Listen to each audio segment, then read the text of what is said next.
Muy buenos días.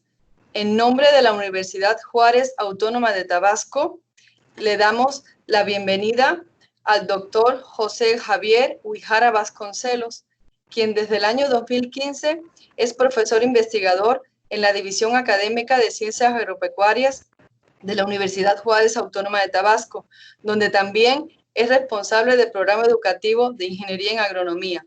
Tiene doctorado y maestría en Ciencias Biológicas y es ingeniero en bioquímica con especialidad en alimentos.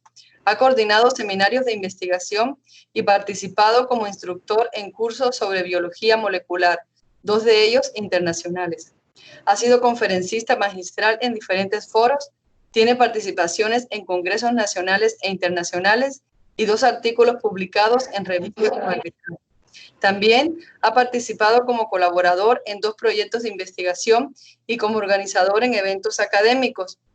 Actualmente trabaja en el proyecto de investigación Colecta y Conservación de Especies Epífitas de Interés Comercial del Estado de Tabasco, con las líneas de investigación Colecta y Conservación de Germoplasma, así como Bioquímica y Biología Molecular de Plantas, cultivo in vitro, selección asistida por marcadores moleculares, citogenética molecular y estudios de especies poliploides.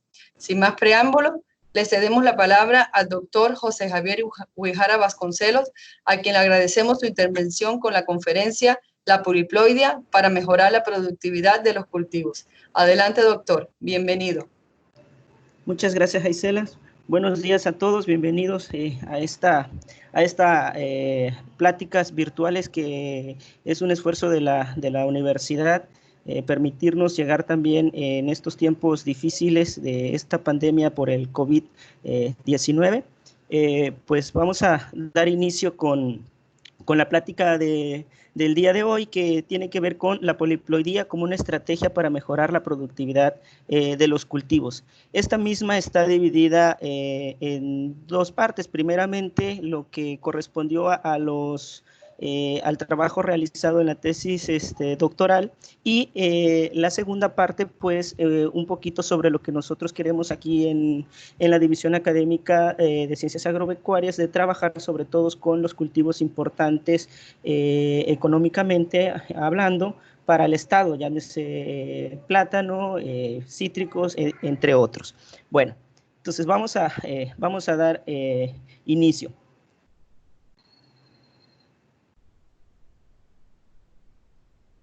Esto nos hace una remembranza, considerar nuevas estrategias que nos permitan incrementar la productividad de los cultivos, considerando que nuestra población pues, va en un incremento y cada vez se va requiriendo pues, una mayor cantidad de alimentos pues, para alimentar a los más de 7,000 millones de personas que hay en el mundo. Y esto incluso ya, esta predicción que mostramos en pantalla es una predicción del 2015, es una estimación del 2015.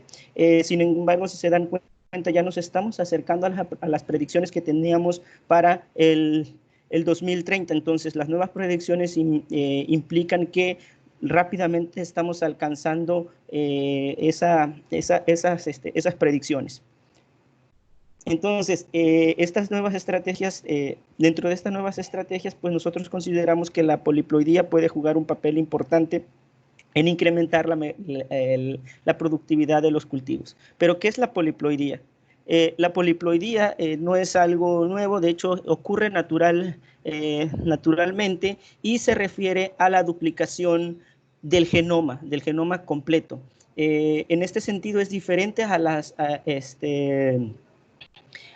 pérdidas o ganancias de solamente un cromosoma, ¿sí? La duplicación del genoma tiene que ver con la duplicación completa de todos los cromosomas. Aquí, por ejemplo, tenemos a través de esta duplicación, estos 2 cromosomas, multiplicándolo, nos generaría un organismo tetraploide.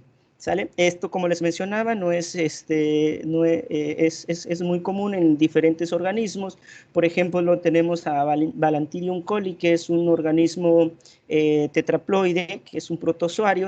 Esta es pariente de las salamandras, Ambylostomalaterale jeffersonianum, que es un animal 3X con 42 cromosomas, y en plantas las estimaciones implican que más del 60% de las especies de plantas han sufrido un proceso de poliploidización. Un ejemplo tenemos a Sedum suaveloens, que tiene alrededor de 80 veces duplicados sus cromosomas, es decir, con un total de 640 cromosomas.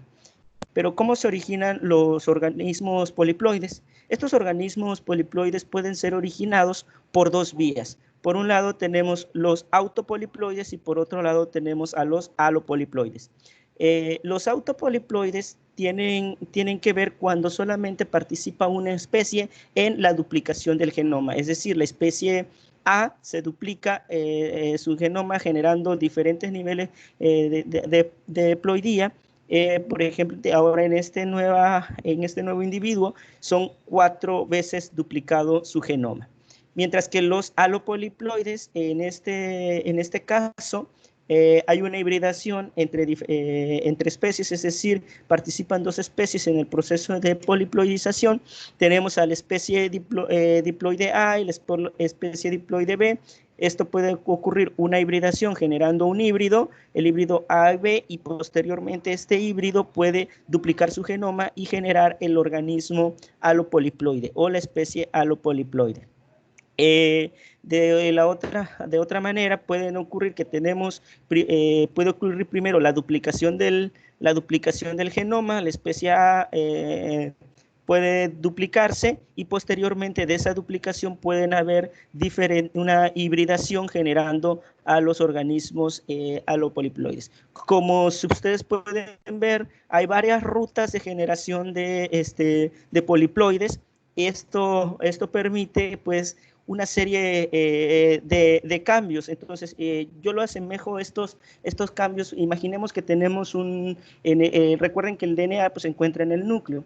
Esto lo asemejamos como si tuviéramos un globo. Un globo lo llenamos con un litro de agua y ese sería nuestro organismo diploide. Luego le agregamos otro litro de agua, pues esos cambios que le van a acudir al globo, pues por un lado van a ser más pesados, va a incrementar de tamaño, van a haber varias cosas que le van a ocurrir a ese globo, ¿no? Entonces, ¿qué es lo que le puede ocurrir a un organismo poliploide después de este proceso de poliploidización? Pues hay desde la diversidad genómica cambios genéticos. ¿Pero qué con la diversidad genómica? Y esto es muy importante porque la diversidad genómica puede incrementar la variación genotípica dentro de un individuo y por lo tanto puede incrementar la variación genotípica dentro de una especie. Esto por la redundancia genética. Es decir, si hay un gen que está relacionado con una característica al duplicar su genoma ya no solamente va a ser la copia de un gen, sino de varias copias que van a estar relacionadas con esas características. Pero esto no es entre lo otro más importante está el desbalance en el número de genes, esto relacionado con que después del que ocurre el proceso de poliploidización pueden ocurrir aneuploidías. Recordemos que la aneuploidía a diferencia de la poliploidía, tiene que ver con la pérdida o ganancia de solamente un cromosoma, no del juego completo de cromosomas. Entonces, al tener muchos más cromosomas, en algún momento dentro de la división celular, estos cromosomas pueden perderse. También ocurren rearreglos cromosómicos que tienen que ver con, por un lado, la activación de elementos móviles. Estos elementos móviles son pequeñas porciones del DNA que van moviéndose o cambiando de posición dentro de los cromosomas. También puede ocurrir la fragmentación cromosómica, las recombinaciones aberrantes dentro del proceso de la formación de los gametos, al haber más de un juego de más de 2 juegos de cromosomas, estos pueden haber recombinaciones aberrantes. Por supuesto, defectos en mitosis y meiosis. Por otro lado, también tenemos las variaciones en el tamaño del genoma, es decir, la célula cuando entra en un proceso de poliploidización o de duplicación del genoma, esto lleva a una carga genética mayor, entonces la célula tiene que regularizar toda esa carga genómica, todo ese shock genómico, así le decimos, es como un shock, la célula entra como un shock genómico y lo que tiene que regular todo ese shock genómico. Entonces puede por un lado haber un incremento, es decir, mantenerse ese incremento del DNA o una disminución, como por el incremento por las inserciones precisamente de los elementos móviles, la amplificación de regiones repetidas y la disminución, puede haber una recombinación ilegítima y de lesiones. O por otro lado también tener esa variación del tamaño del genoma sin cambio.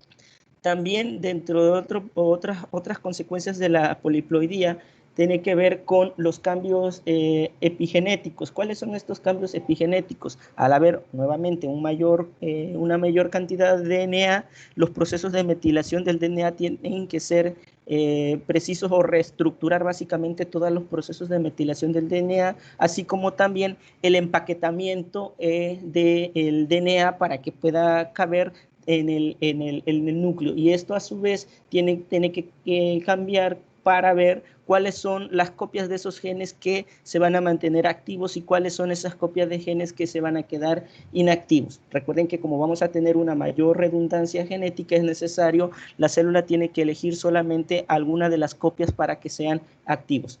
También pueden haber cambios genéticos como la pérdida de genes, subfuncionalización de genes, es decir, nuevamente al tener muchas copias de esos genes a través del tiempo pueden ser utilizados bajo otras condiciones, o pueden aparecer también esas nuevas funciones para esos genes consideradas como la neofuncionalización de genes. Se ha visto algo importante que ocurre dentro de todos estos cambios del proceso de poliploidización, que cuando hay sobre todo una combinación de especies por alopoliploides, hay una dominancia de la expresión homóloga, es decir, un genoma se hace más dominante sobre el otro. Y por supuesto la pseudogenización, que está relacionado con la redundancia genética. Entonces, si se dan cuenta, el proceso de poliploidización es un evento que, aunque ocurre de manera natural y es muy frecuente en plantas, pues lo que ocasiona inicialmente pues es un shock genómico, del que nosotros podemos utilizar ese shock genómico para ir seleccionando aquellos organismos o sobre todo aquellos individuos que de alguna manera presenten características de interés antropocéntrico.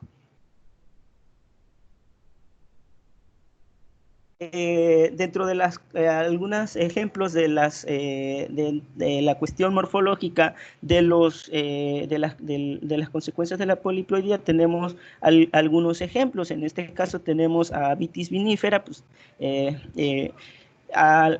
vemos de este lado, del lado derecho, a una hoja diploide y del lado izquierdo a una hoja poliploide.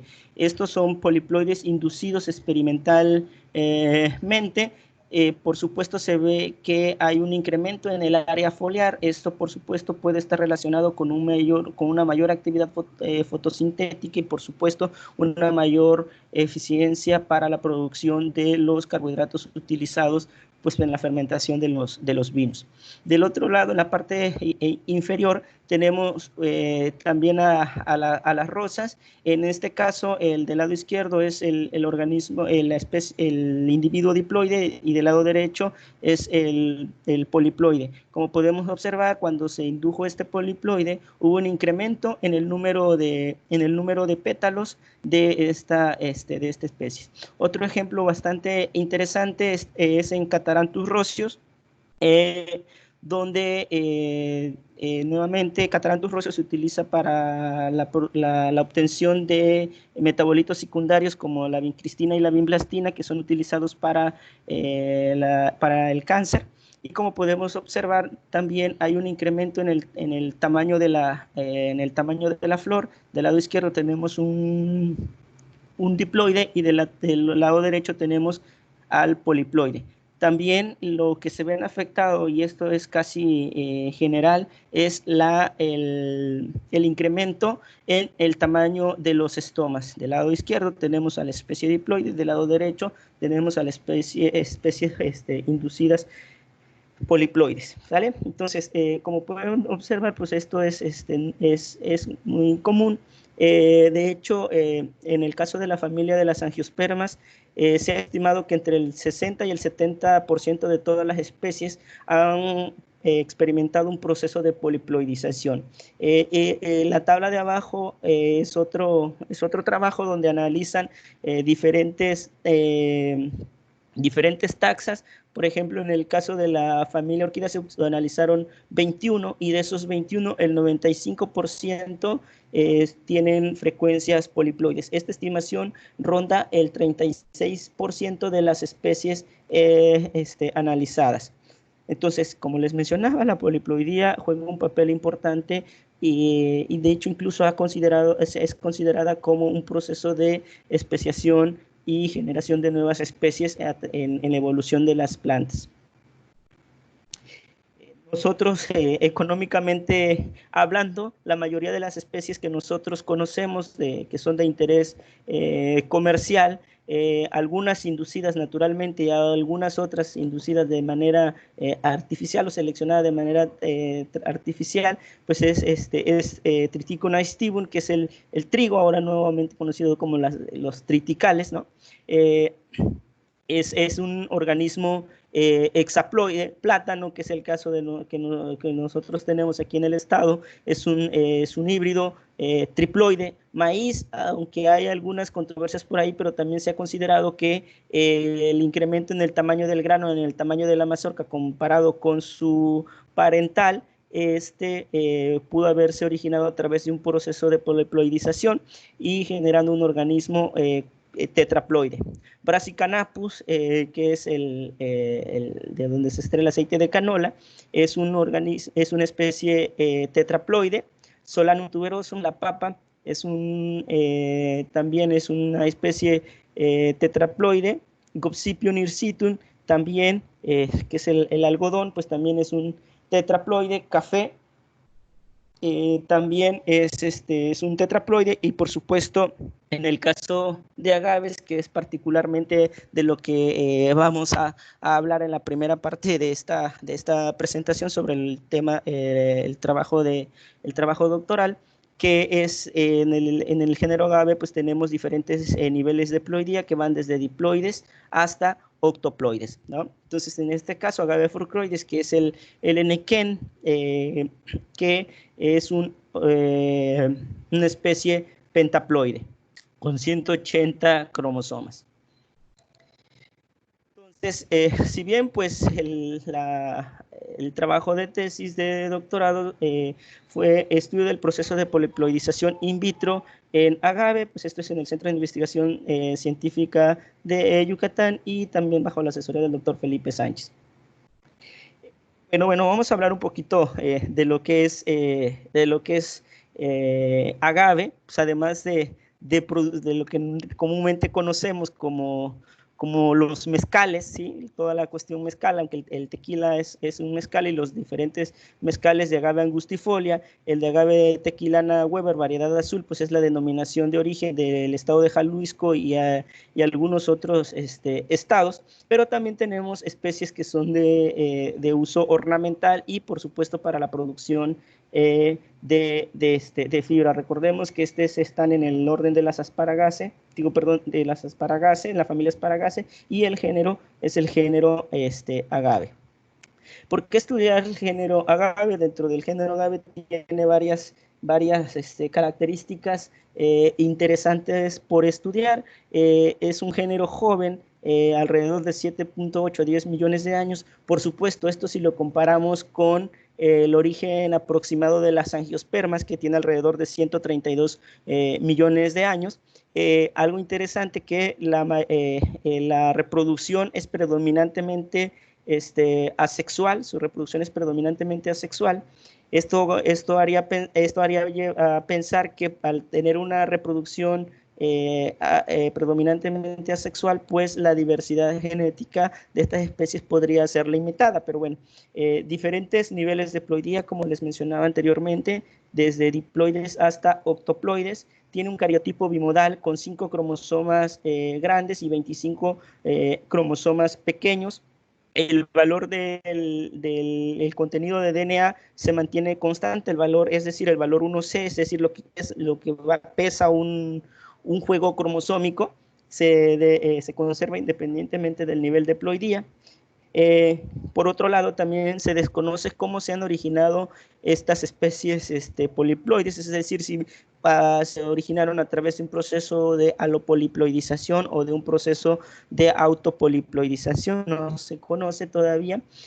Hay la baja variabilidad genética de las especies cultivadas, que eso genera pues un problema para estas especies cultivadas, sobre todo para agave tequilana Weber variedad azul. Y algo muy importante para aquellos apasionados sobre los procesos de envejecimiento, agave tiene un telómero tipo humano. Las regiones teloméricas son las regiones como si fuera nuestro reloj biológico estudiando estas regiones teloméricas, pues bueno, nos podría dar una idea de cómo van envejeciendo las plantas de agave, porque además cuando alcanzan su edad reproductiva, terminando el proceso de reproducción sexual, estas especies prácticamente mueren más bien. Entonces, ¿cuál es el fundamento? ¿Cuál sería el fundamento entonces para nosotros generar un individuo poliploide? ¿Sí? Bueno, recordemos, una división celular normal tiene 4 fases: profase, metafase, anafase y telofase. ¿Sale? Entonces, de tal manera que el DNA, recuerden también el ciclo celular, que dentro del ciclo celular, una parte importante de ese ciclo celular es la fase de síntesis del DNA. Entonces, cuando ocurre esa fase de síntesis, cuando entra en G2, la parte en G2, la célula está con el doble del juego cromosómico, es decir, una especie diploide tendría el doble de juegos cromosómicos. Posteriormente, en metafase, los cromosomas se van alineando hacia el uso mitótico, y posteriormente en anafase esos cromosomas van migrando hacia los polos celulares, y en telofase ya están en los polos celulares, y posteriormente viene la citocinesis, donde cada célula va a originar, más bien donde cada célula se va a quedar con un juego completo de cromosomas. ¿Sale? Entonces, ¿qué pasaría entonces si nosotros detenemos este proceso? En alguna parte detenemos, después de la fase de síntesis detenemos este proceso. Y esto no es, esto es realmente ya desde 1987 que se comenzaron a estudiar perfectamente bien algunos agentes que fueron denominados como agentes mitostáticos que detienen la división celular. Estos agentes mitostáticos lo que hacen es que interactúan con las proteínas del uso mitótico. Estas proteínas es la alfa y la beta tubulina, y al interactuar con estas proteínas, lo que hacen es que evitan que los cromosomas migren a los polos celulares, de tal manera que la célula ya no termina la mitosis, y al no terminar la mitosis se queda con el doble de los cromosomas. ¿Sí? Entonces, dentro de estos agentes mitostáticos está la colchicina, la orizalina, trifularina y algunos otros. Esto, como les comentaba, son de trabajos incluso desde los 50, de los 50 hasta la fecha. Okay, entonces, sin embargo, fíjense que uno de los problemas que tenía este proceso de generación de poliploides era que se generaban individuos mixoploides. ¿Por qué se generaban individuos mixoploides? Porque el tratamiento con el agente mitostático se le daba, por ejemplo, a semillas, a las semillas, y esas semillas después, cuando ocurría el proceso de germinación, pues no todas las células quedaban duplicadas con el genoma.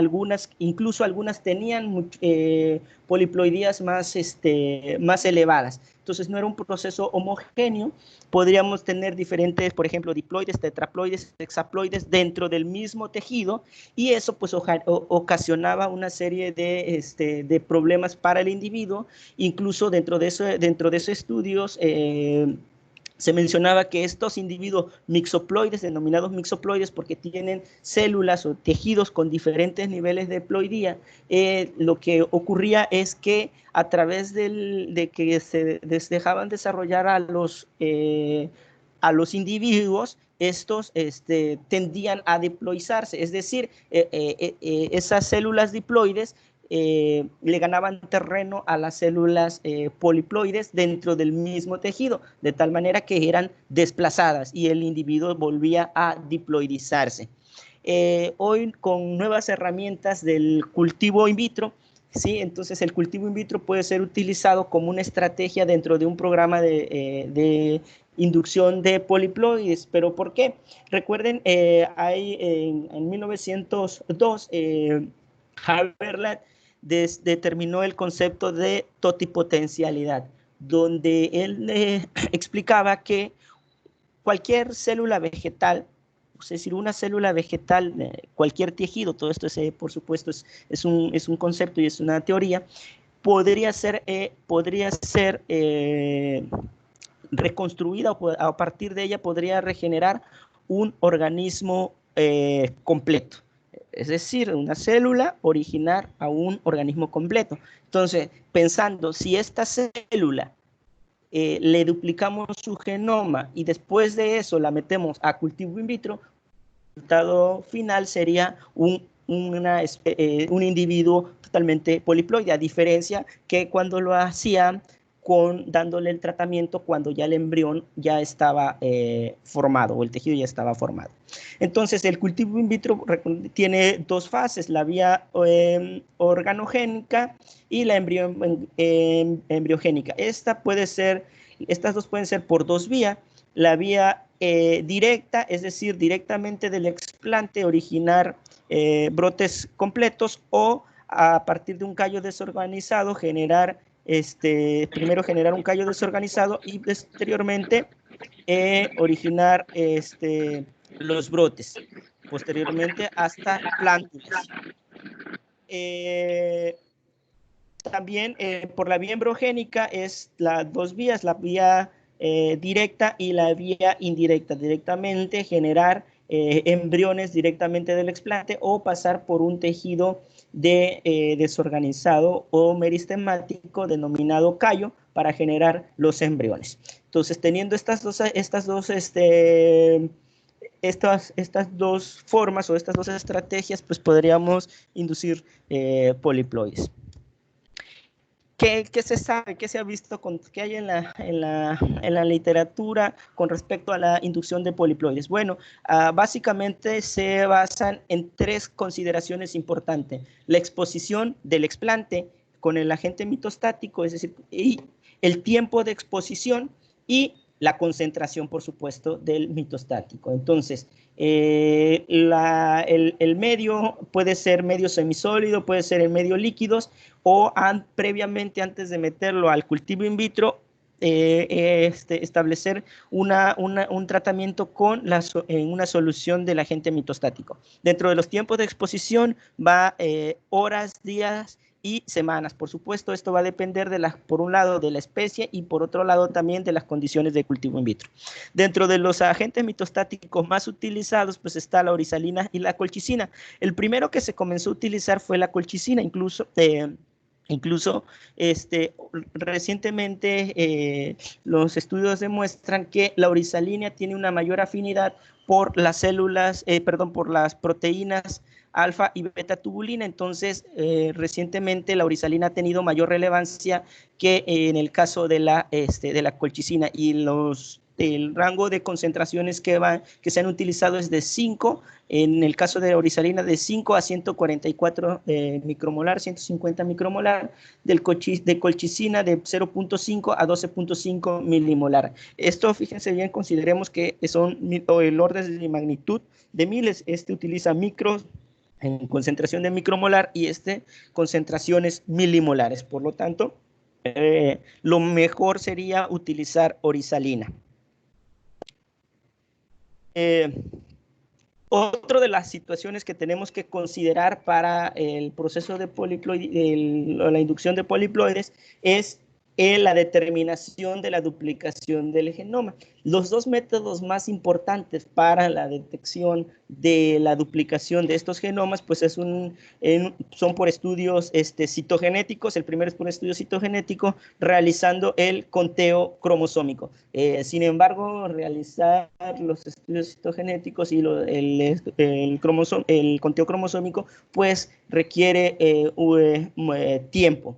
También está la citometría de flujo, que aunque es más rápido, pero se requiere de equipo especializado como un citómetro de flujo. Entonces, dentro del trabajo que nosotros realizamos también está la idea y no la idea, sino también basado en la literatura, de sacar una relación entre el nivel de ploidía y el tamaño del núcleo para hacer más rápida la detección de los putativos poliploides, ¿sale? Entonces, aquí tenemos en algunos trabajos encontrados de Burnham en el 2011, cómo se ve una relación en el incremento del tamaño del núcleo conforme incrementan los diferentes niveles de ploidías. El tamaño del diploide, tetraploide, octaploide, el que tiene 16 veces duplicado su genoma, 32, 64 y 128.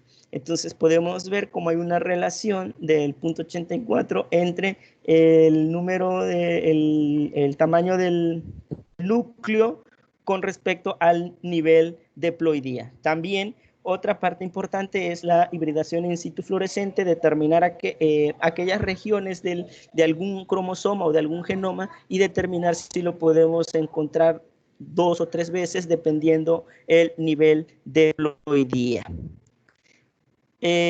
Nosotros en el de agave, el trabajo del doctor Robert en el 2008 y el de Rescalvo Morales en el 2011, utilizando la técnica de hibridación in situ fluorescente, pues tenemos que las regiones ribosomales 18S y 5S hacen una hibridación en los cromosomas dependiendo del nivel de ploidía. En este caso, en la agave tequilana, es una especie diploide y podemos encontrar dos marcas de la región ribosomal 18S y 2 marcas de la región ribosomal 5S. El agave Furco Skitamki, que es un triploide, también podemos encontrar aquí las 3 marcas. A lo mejor en la presentación no se alcance a observar, pero aquí están las 3, una marca, 2 marcas y 3 marcas. El ARN ribosomal tenemos 1, 2 y 3 marcas, ¿sí? Entonces esto es el marcaje o las regiones del ARN ribosomal 18 y 5S, pues correlaciona perfectamente bien con el nivel de ploidía. Sin embargo, esta relación nuevamente pues tendría que ser en cuestiones de citogenética hasta la parte de la obtención de los cromosomas.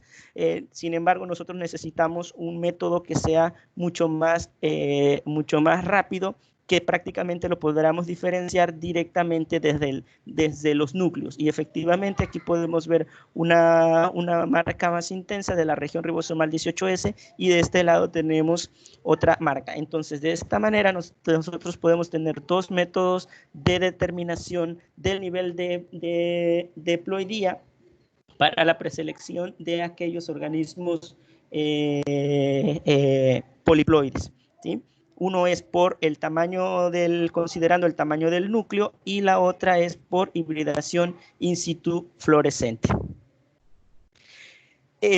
La otra parte es que hay del cultivo in vitro en agave, pues porque esto que es importante desarrollar esto utilizando el cultivo in vitro en agave. Bueno, el doctor Robert desde 1992 tiene establecido el cultivo in vitro para varias especies de agaves, incluido agave tequilana, agave angustifolia, agave forcroides, entre otros. Y básicamente parten de plantas de campo.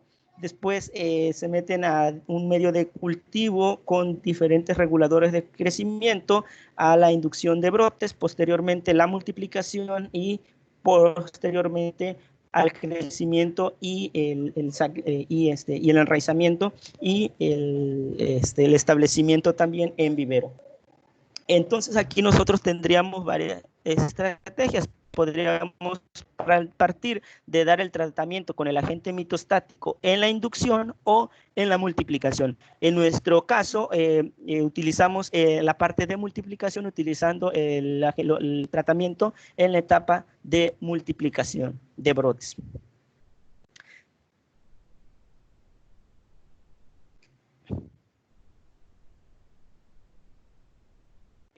También está bien establecido la embriogénesis somática. Este es establecido en Monjamío, también del mismo grupo del doctor Robert en el 2013, partiendo de una técnica que es de explantes de capa delgada, ¿no? Esta parte que es la base de la región meristemática se mete a un medio de cultivo con diferentes reguladores de crecimiento para inducir embriones. Después viene la maduración y el enraizamiento. Entonces aquí nosotros podemos partir desde la inducción, dar el tratamiento con los agentes mitostáticos desde la inducción de los embriones.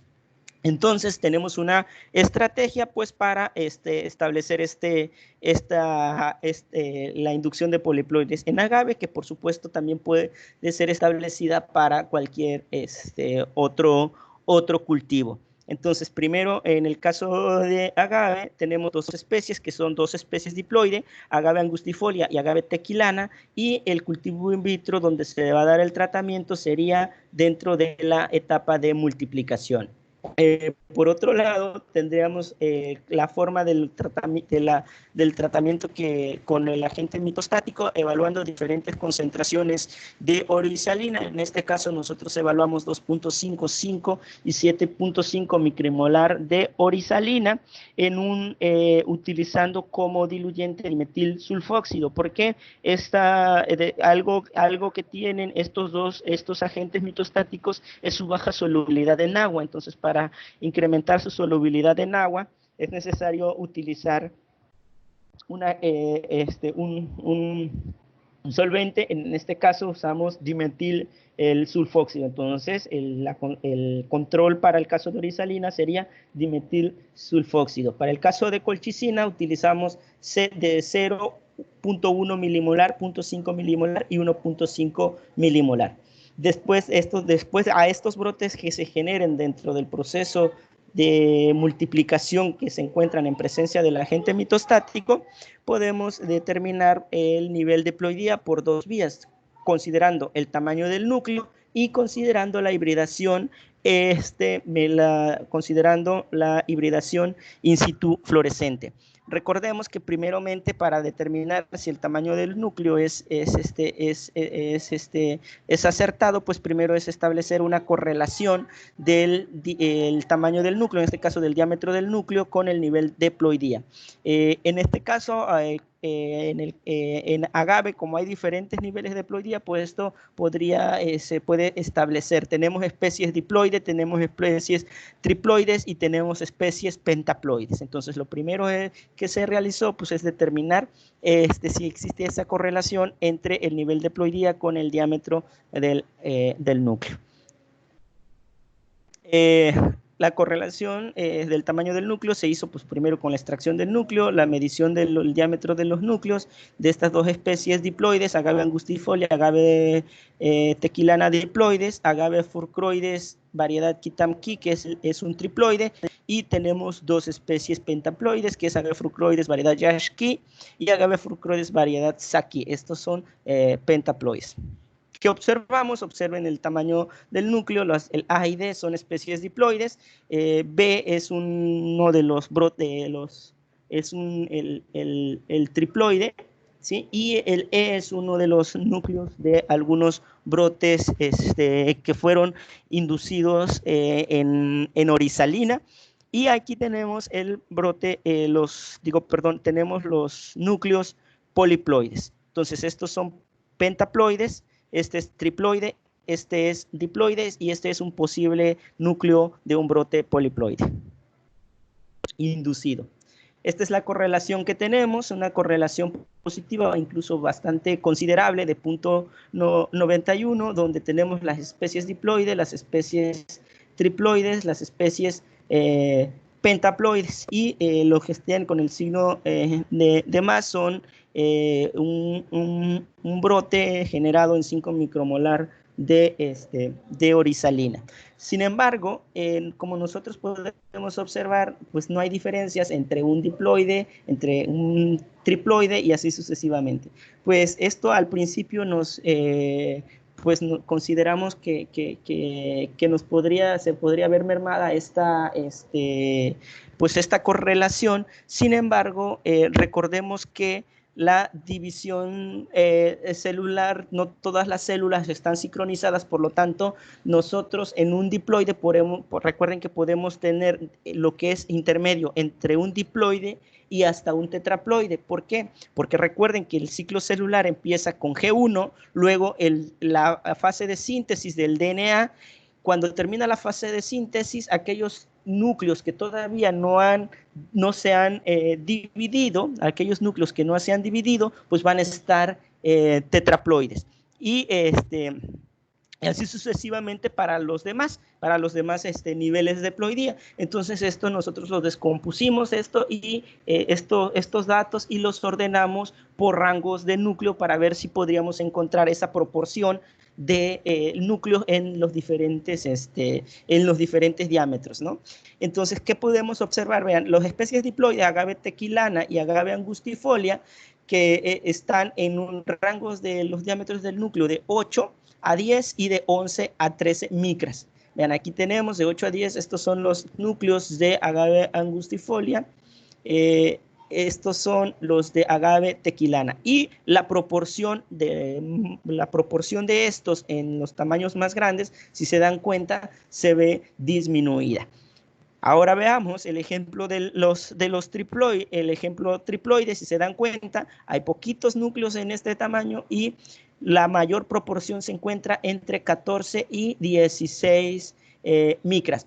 También para el pentaploide, veamos que en el caso de los pentaploides encontramos la mayor proporción entre 14 y 16 y entre 17 y 19. Entonces, esto nos hizo replantearnos que efectivamente el diámetro nos podría permitir en primaria instancia determinar cuáles brotes fueron posibles poliploides.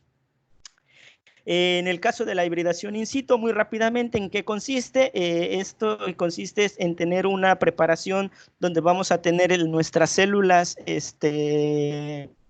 adheridas en un portaobjetos, y en ese portaobjetos pues luego vamos a marcar las regiones del ADN ribosomal 18S, que fue el que nosotros utilizamos. Luego esa región marcada es una etiqueta pues, para que pues, nosotros podamos seguir precisamente esa duplicación. Luego a través de una serie de reacciones, esto hace a través de un microscopio acoplado a una luz de luz ultravioleta, midiendo y dejando pasar solamente cierta longitud de onda, pues para determinar la fluorescencia de esa etiqueta que nosotros le pusimos al DNA. Aquí podemos observar la hibridación in situ fluorescente. tenemos el agave angustifolia. Claramente podemos ver una de las características de las regiones ribosomales precisamente es que esas regiones se encuentran hacia donde se encuentra el nucleolo. Aquí esta parte del núcleo es el nucleolo, esas regiones ribosomales, ahí se pueden ver. Pero aquí mira, yo no sé qué cosa trae eso. Un punto, dos puntos. Chalaca. Y en el caso de tetraploide, una especie, los individuos tetraploides que nosotros generamos, podemos ver las 4 marcas poliploides. ¿Sale? Entonces, ¿qué es lo que ocurrió con los tratamientos? Pues lo que planteamos al principio, inicialmente hicimos un tratamiento de 5,20 y 50 micromolar de orisalina, pero a estas concentraciones muy elevadas, en el caso de agave, fueron letales y fueron tóxicas. Incluso a 50 micromolar la orisalina precipitó en el medio, por lo tanto esta primera parte lo descartamos y nos fuimos con concentraciones más bajas de 2.55 y 7.5 micromolar, mientras de colchicina 0.1, 0.5 y 1.25. Tanto para agave angustifolia y agave tequilana. Esta es la primera parte del experimento, que es lo que nosotros evaluamos por el porcentaje de respuesta, y como podemos observar, hay una respuesta considerable al agente mitostático. Esta es la respuesta normal, que si seguiría el cultivo in vitro, donde prácticamente el 100% de los brotes responden a la generación de brotes, mientras que cuando se le adiciona, en este caso, colchicina, hay una reducción considerable del número de brotes por explante, incluso del porcentaje de respuesta. En el caso de la orisalina, como les mencionaba, concentraciones por arriba o incluso de 20 micromolar, se vuelve tóxico, disminuyendo totalmente el porcentaje de respuesta y por ende el número de brotes. Estas son las imágenes del efecto. Como podemos ver, así los efectos de la colchicina y de la orisalina. Aquí prácticamente ya es un brote que fue tóxico el agente mitostático. Podemos ver que hay anormalidades en la generación de estos brotes. Precisamente esas anormalidades son las ocasionadas por un incremento en el nivel de ploidía de las células que están regenerándose en ese tejido. Ya estos son el experimento para agave angustifolia, considerando la colchicina y considerando la orisalina. Desde las diferentes concentraciones vemos un porcentaje de respuesta que está más o menos dentro de lo que esperábamos inicialmente. Después del primer experimento que realizamos, tenemos un porcentaje de 100% de sobrevivencia, tenemos los nuevos brotes generados y en este caso, en el caso de agave tequilana, nosotros no pudimos, a través de estas concentraciones, no pudimos generar brotes poliploides, o no generamos brotes que pudieran tener un incremento en el tamaño del núcleo, y por lo tanto no fue efectivo. En el caso de agave angustifolia, de esto se generaron todos estos brotes, 52, 22 y 12, donde nosotros pudimos detectar esos individuos que incrementaba el tamaño del núcleo, fue en 5 micromolar de orisalina. Ahora, estos 5 micromolar de orisalina posteriormente fuimos repitiendo solamente con esa concentración, pues para tener un mayor número de muestra. Aquí pusimos 200 brotes. De estos 200 brotes se generaron 146 nuevos brotes. De esos 146, solamente 3 brotes fueron poliploides. Estos son los efectos de la concentración en la morfología del explante de agave angustifolia. Este es un explante normal, los nuevos brotes normales. Aquí está 2.5, 5 y 7.5 micromolar. Si se dan cuenta, el efecto es bastante considerable del agente mitostático. Este es el efecto en agave tequilana. Evidentemente, todavía a esas concentraciones de 7.5 y 5 todavía siguen siendo muy tóxicas, de tal manera que para el caso de agave tequilana tendríamos que reducir por debajo incluso de 5 y 2.5 micromolar de orizalina. Estos son los nuevos brotecitos. Ya después de varios ciclos de cultivo tenemos nuestro control diploide en el caso de agave angustifolia, porque para el caso de agave tequilana no fue posible. Tenemos el control, el posible poliploide, los 3 subcultivos y ya nuevamente los nuevos brotes que se fueron originando a partir de ese individuo poliploide. Como no se obtuvo resultados para agave tequilana, lo que nosotros quisimos evaluar también fue a través del proceso de embriogénesis somática, pero nos quedamos solamente hasta el efecto en la morfología de la embriogénesis somática. Como podemos observar, se ve afectada considerablemente la formación de los embriones. En la figura A tenemos a los embrioncitos. Cada bolita que observamos aquí es un embrión, mientras que a partir de 2.5 micromolar de orizalina, pues prácticamente se ve inhibida la generación de los embriones. De tal manera que es necesario utilizar una estrategia diferente para agave tequilana. Entonces, ¿qué encontramos de esto? Que al incrementar la concentración de orizalina y colchicina disminuyen la generación de brotes, es decir, se ve afectada la generación de los brotes en el cultivo in vitro. En agave angustifolia con 5 micromolar de orizalina fue efectiva para inducir poliploides in vitro, obviamente con un porcentaje muy pequeño, pero con la tecnología del cultivo in vitro, a partir de estos brotes, pues los podemos clonar cuantas veces nosotros queramos. En agave tequilana es necesario evaluar otras condiciones para la inducción de poliploides. Ahora, ¿qué hay de esta inducción de poliploides en otras especies? Bueno, hablábamos en la introducción de rosa, también de Vitis vinifera, pero también hay en Hipericum y en Ranunculus asiaticus. Entonces hay una serie de trabajos ya realizados con estas especies, y sin embargo también mencionamos que el porcentaje de poliploides es bastante bajo, alrededor de 8 y 4%. Ahora, ¿qué hay con los poliploides en cultivos importantes para el Estado? ¿Qué hay de lo importante? Bueno, en este trabajo son clones de plátano del género Musa. Recordemos que Musa tiene 2 genomas, hay el genoma A y el genoma B. En el dendrograma que tenemos de este lado es una relación de todas algunas variables, de las variables de algunas variables cuantitativas y cualitativas, variables morfológicas y relacionadas todas con respecto al nivel de ploidía. Como nosotros podemos ver en este dendrograma, este primer grupo, que incluye especies diploides y triploides, están agrupadas. Entonces pero están agrupadas básicamente por el genoma B. Si se dan cuenta, este genoma B es muy importante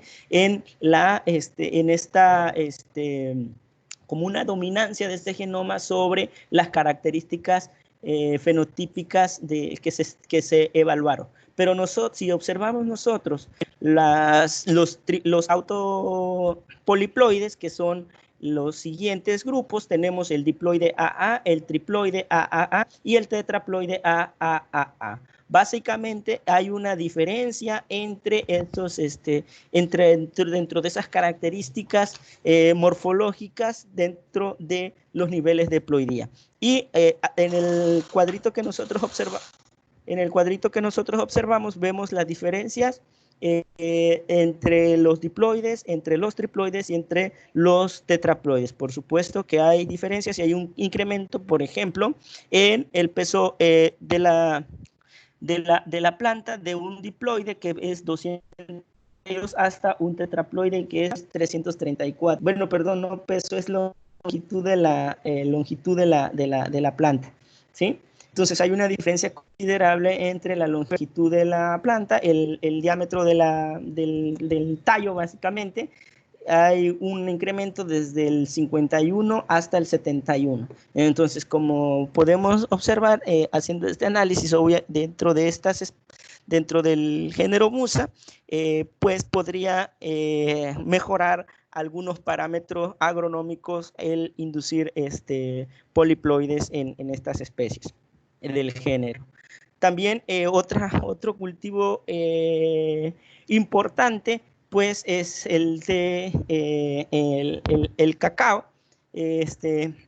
Theobroma cacao. Incluso hay un trabajo realizado de inducción de poliploides por ahí del año de 1953, incluso muy viejito este trabajo, pero tuvieron los problemas que mencionábamos al principio, puesto que no se les daban los tratamientos a las semillas, y estos tratamientos pues originaban los mixoploides. Sin embargo, hoy en día está reportado ya el cultivo in vitro para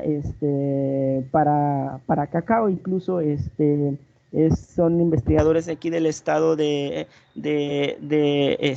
Tabasco. Dentro de los expertos pues está el doctor Aspeitia, incluso del CICI, el doctor Luis Sáenz Carbonell, que son los coautores de estos trabajos. Pues hay ya un trabajo avanzado sobre el cultivo in vitro. Entonces en cacao nosotros podríamos utilizar este cultivo in vitro relacionado con la inducción de poliploides a través del tratamiento de los agentes mitostáticos. Creo que básicamente sería todo por la charla del día de hoy. Si hay alguna pregunta, pues estamos pendientes.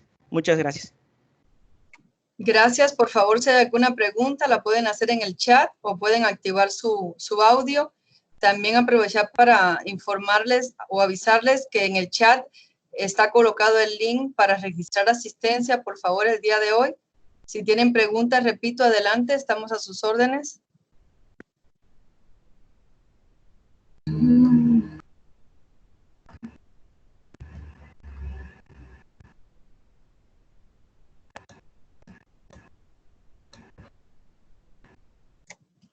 ¿Habrá alguna pregunta que quieran realizarle al doctor sobre la conferencia que acaba de explicarnos?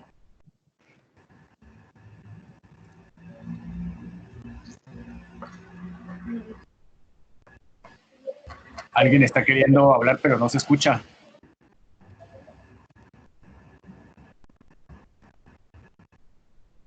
Si tienen problemas con el audio, también pueden escribir la pregunta en el chat. Nosotros la leemos. La maestra o la señora Jackie Gamboa, ¿quiere hacer alguna pregunta?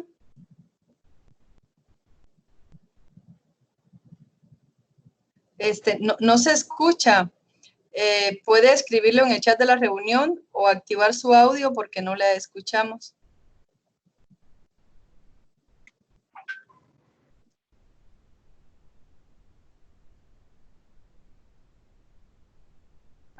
En esta parte, doña Jackie, en esta parte donde está el micrófono, puede activar su audio.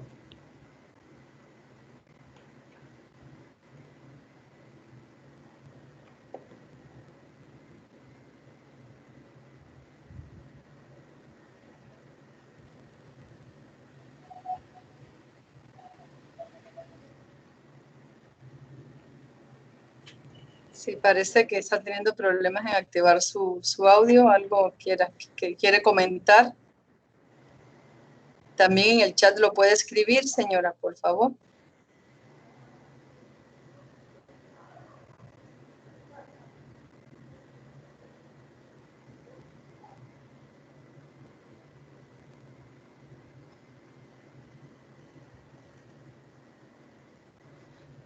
También en el chat puede preguntar.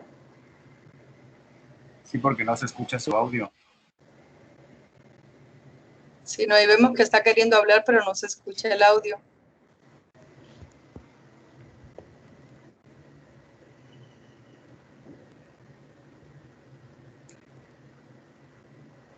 A ver, creo que a lo mejor le estoy haciendo ruido con esto.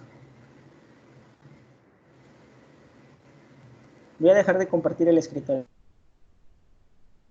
Ok, doctor.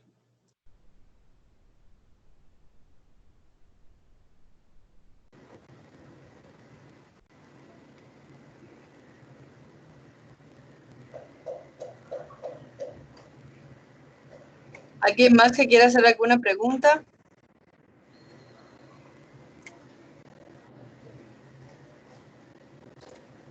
Recuerden también registrar su asistencia en el chat de la reunión, por favor. Ahí se colocó el link para que registren su asistencia.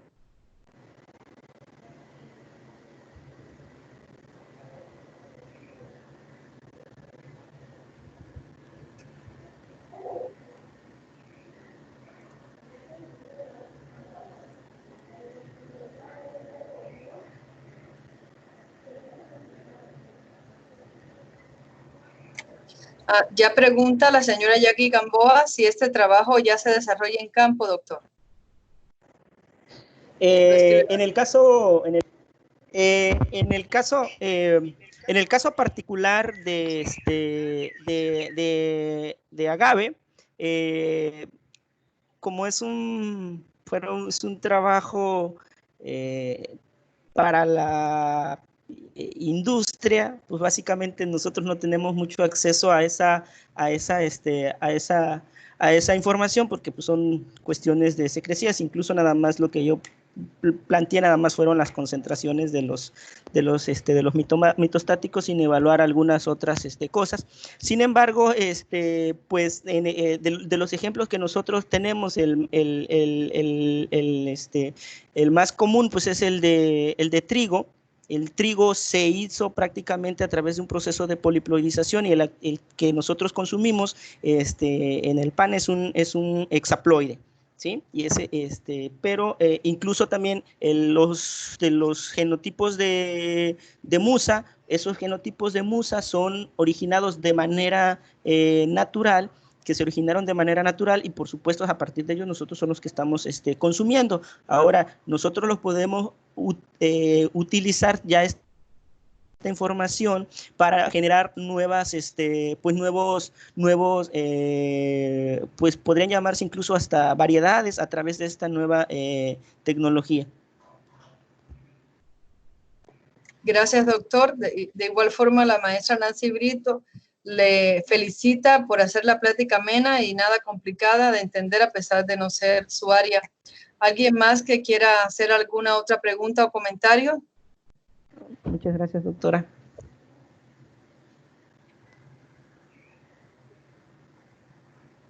Pues le agradecen, le comentan que ha sido una excelente participación. Y bueno, doctor, no sé si quiere usted agregar algo más. De no ser así, hemos terminado. Pues no, bueno, muchísimas gracias a todos por su participación y su tiempo también. Creo que no hay otra cosa más que comentar. También le agradecemos su participación en este evento y a todos los asistentes por haber estado el día de hoy. Muchas gracias, doctor. Fue una excelente plática. Buenas tardes. Muchísimas gracias. Buena tarde.